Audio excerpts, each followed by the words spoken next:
Saya sendiri masih belajar ya. Di tahun itu sekitar 2003 saya berangkat ke Mesir, 2007 saya pulang.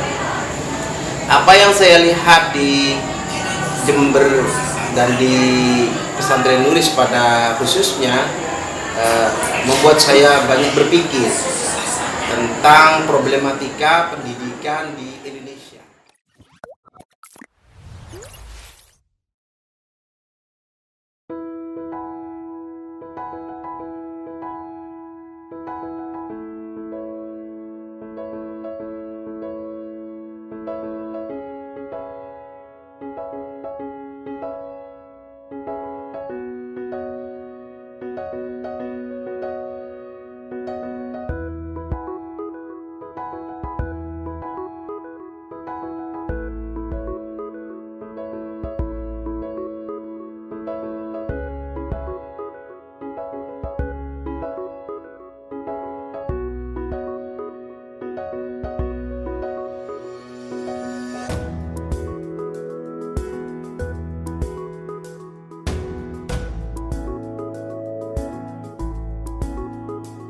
Guna dari salam pramuka. Salam pramuka, pramuka, pramuka kebijakan yang luhur dan pramuka.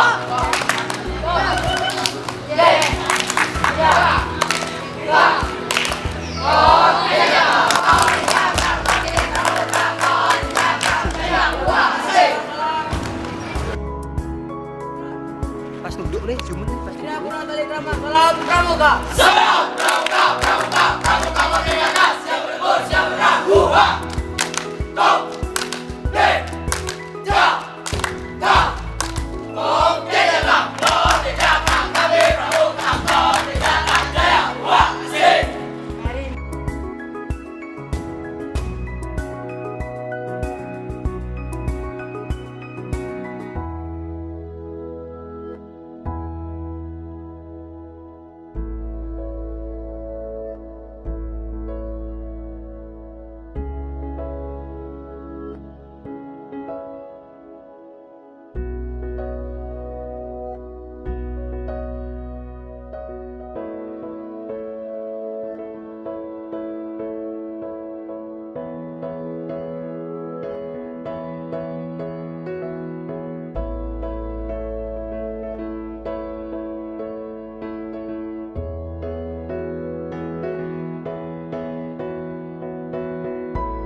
Ya, teman-teman, kita tadi sudah berdialog dengan pengasuh pondok pesantren Nuris Kiai Haji Muhyiddin Abdus Somad.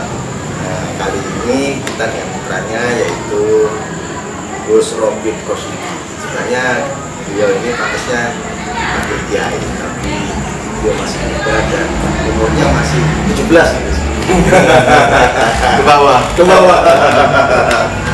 Dia adalah sahabat saya, dia Gus Robin Kosidi. Nah, teman-teman, pondok pesantren Nuris ini merupakan salah satu pondok terbesar yang ada di kawasan Jember di beberapa pondok pesantren yang lain. Nah, karena santrinya cukup banyak dan membludak, sudah barang tentu butuh beberapa metode dan manajemen lembaga untuk mengelola pembelajaran, pembinaan, infrastruktur. Itu tidak semudah yang kita bayangkan. bagaimana pondok ini bisa besar seperti ini. Mungkin Gus Robi itu bisa bercerita. Mungkin Gus langsung saja, panjenengan sebagai pionir di sini, sebagai leader di sini. Pionir menjago, Gus. Ya sampai sekitar. Nah, tentang lembaga Pondok Pesantren Nurul ini, mungkin bercerita tentang apa ada lembaga formalnya, pondok pesantrennya. Banyak kan hari ini kan pesantren sudah meninggalkan tradisi pesantrennya. Nah, Nurul ini bertahan di tengah-tengah kota, bukan di desa ini, tapi di kota, tapi mampu bertahan. Bagaimana, Mas? Ya, Bercerita. pesantren Nurul ini didirikan tanggal 8 bulan 8 1981. Program 8 bulan 8 Di prakarsai oleh Kiai Abdul Somad dan diasuh pertama kali oleh Kiai Abdul Somad Ibrahim. Memang pada tahun awal itu beliau berkehendak untuk mendirikan sekolah formal. Hanya tahun 1983 itu ada SMP Nuris 83 ya, di mana di saat itu masih pesantren salaf itu booming. Beliau mendirikan sekolah formal itu bukan sekedar ikut-ikutan belaka, bahkan di saat itu masih agak sedikit banyak resistensi kepada sekolah formal. Tapi niatnya beliau itu ketika melihat di kota ini kan banyak sekolah-sekolah maju yang bukan Islam, non-Muslim ya, non-Muslim ataupun di luar pesantren ataupun di luar NU. Nah, beliau berpikir mengapa tidak pesantren ini berinisiatif untuk juga mendirikan formal yang bisa berlandaskan ahli sunnah wal jamaah. Maka dari itu alasan dasar pendirian formalnya itu biar masyarakat NU, warga NU tidak berkiblat kepada non-Muslim, ya, tetapi tanpa mengurangi rasa hormat, ya, kita juga banyak belajar dari sekolah-sekolah maju di luar sana, non-Muslim dan seterusnya. Kita bersahabat, kita juga ingin semacam berkompetisi secara sehat untuk ke arah sana. Jadi tetap tujuannya pesantren tetap menjaga tradisinya, untuk mengembangkan itu dibentuklah lembaga formal untuk memberikan nuansa progresif pemikiran santri itu, biar tidak terkesan santri itu hanya atana gitu. Ya. Bahkan di saat itu Kiai Muhyiddin juga bercerita bahwasanya banyak juga yang semacam memusuhi dari pesantren-pesantren lain yang tidak berkehendak kepada sekolah formal waktu itu ya, waktu itu ya. Karena merubah tradisi ini memang luar biasa pertentangannya. Walaupun kita tahu sendiri inisiator dari sekolah formal ataupun perubahan dalam pendidikan Indonesia itu Kiai Wahid Hasyim. Bahkan Kiai Hasyim Asy'ari sendiri ketika beliau masih sehat dan masih hidup, beliau itu menyaksikan perubahan-perubahan yang dirubah oleh Kiai Wahid Hasyim sendiri di Tebu Ireng, khususnya di Indonesia, dengan kebijakan beliau sebagai kemenak mendirikan MTS, MI, MA, termasuk sekolah yang nantinya akan menjadi YIN, sekolah tinggi. Itu juga prakarsa dari beliau. Mungkin itu seakan-akan tertutup sejarah beberapa puluh tahun, bahkan sampai 80, baru kita melihat pentingnya sekolah formal itu tahun 2000-an, masa reformasi. Nah, saya sendiri masih belajar ya, di tahun itu sekitar 2003 saya berangkat ke Mesir, 2007 saya pulang.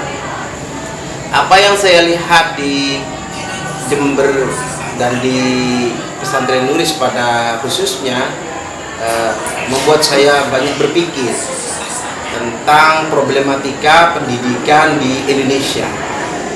Kaitannya dengan yang di Mesir itu, mungkin ada perbandingan atau gimana? Ada perbandingan. Kita lihat bahwasanya pendirian sekolah formal itu mengakibatkan kitab kuningnya tidak dapat, formalnya nggak bisa bersaing dengan negeri ataupun yang sekolah-sekolah non muslim, ya kan?